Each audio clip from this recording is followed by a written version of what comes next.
The voice of اسلام کے معزز خواتین و حضرات، السلام علیکم۔ امید کرتا ہوں کہ آپ خیریت سے ہوں گے۔ دوستو، روایت میں آتا ہے کہ قریش کے لشکر نے اس جگہ پر پڑاؤ ڈالا تھا جہاں پانی نزدیک تھا، دوسری طرف اسلامی لشکر نے جہاں پڑاؤ ڈالا پانی وہاں سے فاصلے پر تھا۔ اس سے مسلمانوں کو پریشانی پیش آئی۔ تب اللہ تعالیٰ نے وہاں بارش برسائی اور پانی کی تکلیف دور ہو گئی، جبکہ اسی بارش سے کافر پریشان ہو گئے، وہ اپنے پڑاؤ سے نکلنے کے قابل نہ ہوئے، جو کہ بارش مسلمانوں کے لیے رحمت اور کافروں کے لیے زحمت بن گئی۔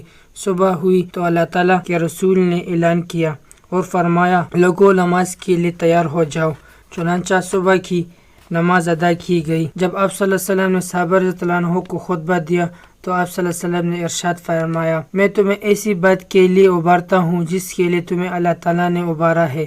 تنگی اور سختی کے موقع پر صبر کرنے سے اللہ تعالیٰ تمام تکلیفیں سے بچا لیتا ہے اور تمام غموں سے نجات دلاتا ہے۔ اب آپ صلی اللہ علیہ وسلم لشکر کو لے کر آگے بڑھے اور قریش سے پہلے پانی کے قریب پہنچ گئے۔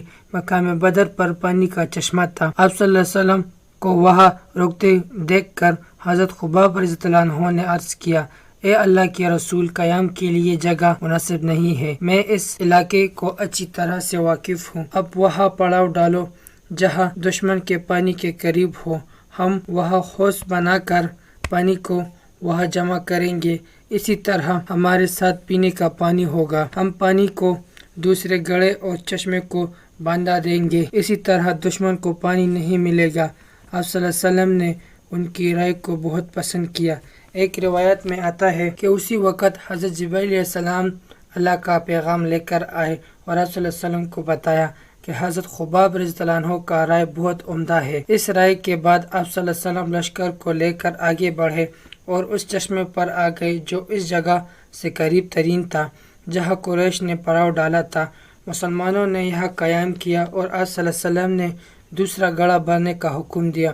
دوسروں روایت میں آتا ہے اس کے بعد نبی کریم صلی اللہ علیہ وسلم نے اس کچے کنویں پر ایک حوض بنوایا جہاں اسلامی لشکر نے پڑاؤ ڈالا تھا۔ آپ صلی اللہ علیہ وسلم نے اسے پانی بھروا دیا اور ڈول ڈلوا دیے۔ اسی طرح حضرت خباب رضی اللہ عنہ کے مشورے پر عمل ہوا۔ اس کے بعد حضرت خباب رضی اللہ عنہ کو زیرائی کہے جانے لگا۔ اس موقع پر حضرت سعد بن رضی اللہ عنہ نے آپ صلی اللہ علیہ وسلم سے عرض کیا کہ اے اللہ کے رسول، کیوں نہ ہم آپ کے لیے ایک عریش بنا دے؟ یاد رہے، عریش کھجوروں اور شاخوں اور پتوں کے ساہوال ہوتا ہے۔ آپ صلی اللہ علیہ وسلم اس میں تشریف رکھے، اس کے پاس آپ کی سواری تیار رہے اور ہم دشمن سے جا کر مقابلہ کریں۔ رسول صلی اللہ علیہ وسلم نے اس کا مشورہ قبول فرمایا، چنانچہ آپ صلی اللہ علیہ وسلم کے لیے ساہوال بنایا گیا۔ یہ ایک اونچے ٹیلے پر بنایا گیا تھا۔ اس جگہ سے آپ صلی اللہ علیہ وسلم میدان جنگ کا پورا معائنہ فرما سکتے تھے۔ آپ صلی اللہ علیہ وسلم نے وہی قیام فرمایا۔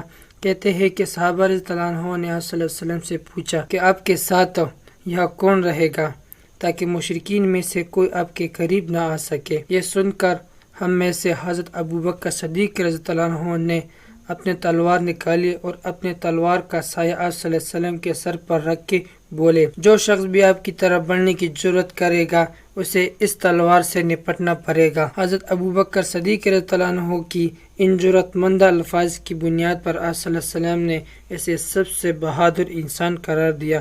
دوستو، کہتے ہیں کہ یہ بات جنگ بدر شروع ہونے سے پہلے کی ہے۔ جب جنگ شروع ہوئی تو حضرت علی رضی اللہ عنہ خود بھی اس صاحبان پر کھڑے تھے اور حضرت سعد بن معاذ رضی اللہ عنہ بھی ایک انصاری کے دستے پر کھڑے تھے اور حضرت ابوبکر صدیق رضی اللہ عنہ اندر آپ صلی اللہ علیہ وسلم کی حفاظت پر مامور تھے۔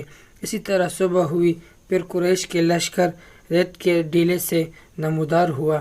اس سے پہلے آپ صلی اللہ علیہ وسلم نے کچھ مشرکوں کے نام لے کر فرمایا کہ فلاں اس جگہ قتل ہوگا، فلاں اس جگہ قتل ہوگا۔ حضرت انس رضی اللہ عنہ فرماتے ہیں کہ آپ صلی اللہ علیہ وسلم نے جن مشرکوں کے نام لے کر کہا تھا کہ وہ اس جگہ قتل ہوگا، وہ وہی قتل ہو گئے۔ دوسرے روایات میں آتا ہے کہ قریش نے لوہے کا لباس پہنے ہوئے اور ہتھیار سے لیس خوب بڑھا چلا کر آ رہے تھے، تو آپ صلی اللہ علیہ وسلم نے اللہ سے دعا فرمائی، اے اللہ، یہ قریش کے لوگ تیرے دشمن غرور کے عالم میں مجھ سے جنگ کرنے کے لیے آ رہے ہیں اور تیرے خلاف ورزی کرنے اور تیرے رسول کو جٹانے کے لیے آ رہے ہیں۔ اے اللہ، آپ نے مجھ سے اپنی مدد اور نصرت کا وعدہ فرمایا ہے، لہٰذا وہ مدد بھیج دے۔ اے اللہ، تو نے مجھ پر اپنی پاک قرآن مجید نازل فرمائی ہے اور مجھے ثابت قدم رہنے کا حکم فرمایا ہے۔ اے اللہ، مشرکوں کے اس لشکر پر ہمیں غلبہ عطا فرما۔ اے اللہ، انہیں ہلاک فرما۔ غرض جب قریش لشکر ٹھہر گیا تو انہوں نے عمیر وہاب جامی رضی اللہ عنہ کو جاسوسی کے طور پر بھیجا۔ عمیر وہاب جامی رضی اللہ عنہ جو بعد میں مسلمان ہو گئے تھے، قریش نے عمیر وہاب جامی رضی اللہ عنہ کو حکم دیا کہ جاؤ، محمد کی لشکر کا اندازہ لگاؤ کہ کتنے ہیں اور ہمیں خبر دو۔ عمیر رضی اللہ عنہ گھوڑے پر سوار ہوئے اور آپ صلی اللہ علیہ وسلم کے لشکر کے قریب چکر لگائے اور واپس قریش کے لشکر کے پاس گئے اور یہ خبر دی مسلمان کی تعداد 300 یا 300 سے زیادہ ہے، مگر اے قریش، میں نے دیکھا ان لوگوں کے گھر لوٹنے کا کوئی تمنا نہیں اور میں سمجھتا ہوں ان میں سے کوئی وہ نہیں مر جائے گا جب تک وہ کسی کو قتل نہ کر دے، گویا تمہارے بھی اتنے آدمی مر جائیں گے جتنے ان کے، اس کے بعد زندگی کا کیا مزہ رہ جائے گا، اس لیے جنگ شروع کرنے سے پہلے اس کے بارے میں غور کرو۔ ان کی باتیں سن کر کچھ لوگوں نے کہا، جن کے ارادے باز آ جاؤ اور گھر واپس چلو، بھلائی اسی میں ہے۔ واپس مشورہ دینے والوں میں سے حکیم بن حزام رضی اللہ عنہ بھی تھے۔ ابو جہل نے ان کی بات نہ مانی اور جنگ کرنے پر ٹل گئے اور جو لوگ واپسی بول رہے تھے اس سے بزدلی کا طعنہ دیا۔ اس طرح جنگ ڈل نہ سکی تھی کہ ابھی جنگ شروع نہیں ہوئی تھی کہ عصمت مخزومی نے قریش کے سامنے اعلان کیا، میں اللہ کے سامنے عہد کرتا ہوں، یہ تو مسلمانوں کے بنائے ہوئے حوض سے پانی پیوں گا یا اس کو توڑ دوں گا یا اس کوشش میں جان دوں گا۔ پھر یہ عصمت میدان میں نکلا اور حضرت حمزہ رضی اللہ عنہ اس کے مقابلے میں آئے۔ حضرت حمزہ رضی اللہ عنہ نے اس پر تلوار کا وار کیا، اس کی پنڈلی کٹ گئی۔ اس وقت وہ حوض کے قریب تھا۔ ٹانک کٹ جانے کے بعد وہ زمین پر چھٹ سے گر پڑا، خون تیزی سے بہہ رہا تھا۔ اس حالت میں اس نے حوض کی طرف سرکا اور حوض سے پانی پینے لگا۔ حضرت حمزہ رضی اللہ عنہ نے اس کی طرف لپکے اور دوسرا وار کر کے اس کا کام تمام کر دیا۔ اس کے بعد قریش کے دوسرے لوگ حوض کی طرف بڑھے، ان میں سے حضرت حکیم بن حزام رضی اللہ عنہ بھی شامل تھے۔ آپ صلی اللہ علیہ وسلم انہیں آتے دیکھ کر فرمایا، انہیں آنے دو، آج ان میں سے جو بھی حوض سے پانی پیے گا وہ وہی کفر کی حالت میں قتل ہو جائے گا۔ دوسرے روایت میں آتا ہے کہ حضرت حزام رضی اللہ عنہ نے حوض سے پانی نہیں پیا اور وہ بچ گئے، جو بعد میں مسلمان ہو گئے اور اچھے مسلمان ثابت ہوئے۔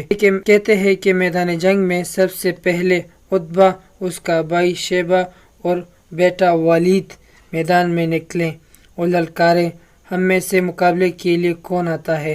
اس للکارنے سے مسلمانوں میں سے 3 نوجوان انصاری نکلے۔ یہ تینوں بھائی تھے، ان کے نام معوذ، معاذ اور عوف رضی اللہ عنہ تھے۔ ان تینوں نوجوان کو دیکھ کر عتبہ نے پوچھا، تم کون ہو؟ انہیں جواب دیا، ہم انصاری ہیں۔ عتبہ نے کہا، تم ہمارے برابری کی نہیں ہو، ہمارے مقابلے کے لیے مہاجرین میں سے بھیج دو جو ہم اپنے کسی قوم کے افراد سے مقابلہ کرے۔ اس پر آپ صلی اللہ علیہ وسلم نے اسے آنے کا حکم فرمایا۔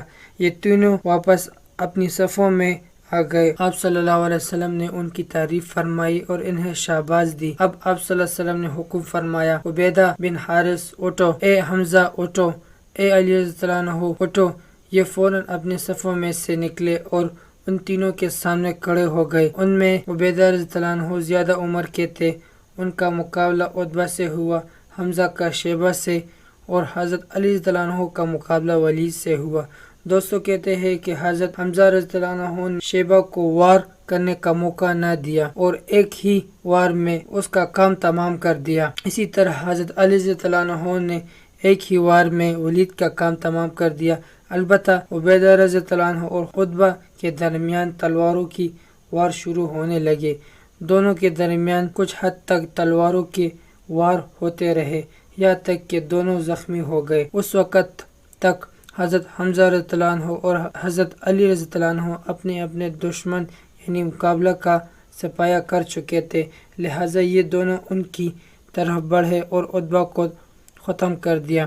پھر اس زخمی عبیدہ رضی اللہ عنہ کو اٹھا کر لشکر میں لے آئے اور آپ صلی اللہ علیہ وسلم کے پاس لٹا دیا۔ عبیدہ رضی اللہ عنہ نے پوچھا، اے اللہ کے رسول، کیا میں شہید نہیں ہوں؟ آپ صلی اللہ علیہ وسلم نے ارشاد فرمایا، میں گواہی دیتا ہوں کہ تم شہید ہو۔ اس کے بعد صفرہ کے مقام پر حضرت عبیدہ رضی اللہ عنہ کا انتقال ہو گیا اور انہیں وہی دفن کر دیا گیا، جبکہ آپ صلی اللہ علیہ وسلم غزوہ بدر سے فارغ ہونے کے بعد لوٹ رہے تھے۔ دوستو، یوں غزوہ بدر کا لڑائی کا آغاز ہوا۔ مشرکین نہ چاہتے ہوئے لڑائی لڑی۔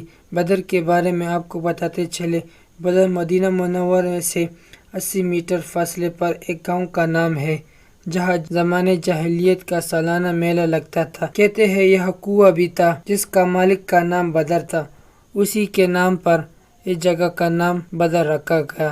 اسی مقام پر جنگ بدر کا آغاز ہوا جس کا تذکرہ چل رہا ہے۔ اسی طرح کافر اور مسلمانوں کے درمیان خنزیر جنگ ہوئی اور مسلمانوں کو عظیم الشان فتح ہوئی، اور اللہ تعالیٰ نے جنگ بدر کا نام یوں فرقان رکھا۔ اسلام کے 313 جان بازوں نے کفار مکہ کے 1000 لشکر کو مات دی اور مسلمانوں کو اللہ تعالیٰ نے عظیم الشان فتح دی۔ دوستو، ہم یہ امید کرتے ہیں کہ آپ کو ہماری آج کی ویڈیو پسند آ گئی ہوگی۔ اگر آپ کو ہماری آج کی ویڈیو پسند آ گئی ہے تو سب سے پہلے اسے لائک کریں اور اپنے رائے کا اظہار کمنٹ سیکشن میں ضرور دیں۔ آخر میں آپ سے پھر سے درخواست ہے کہ دی وائس آف اسلام کو سبسکرائب کریں اور ساتھ ہی لگی گھنٹی کو بھی کلک کریں تاکہ ہمارا آنے والا نوٹیفیکیشن بر وقت ملتا رہے۔ تو ملتے ہیں نیکسٹ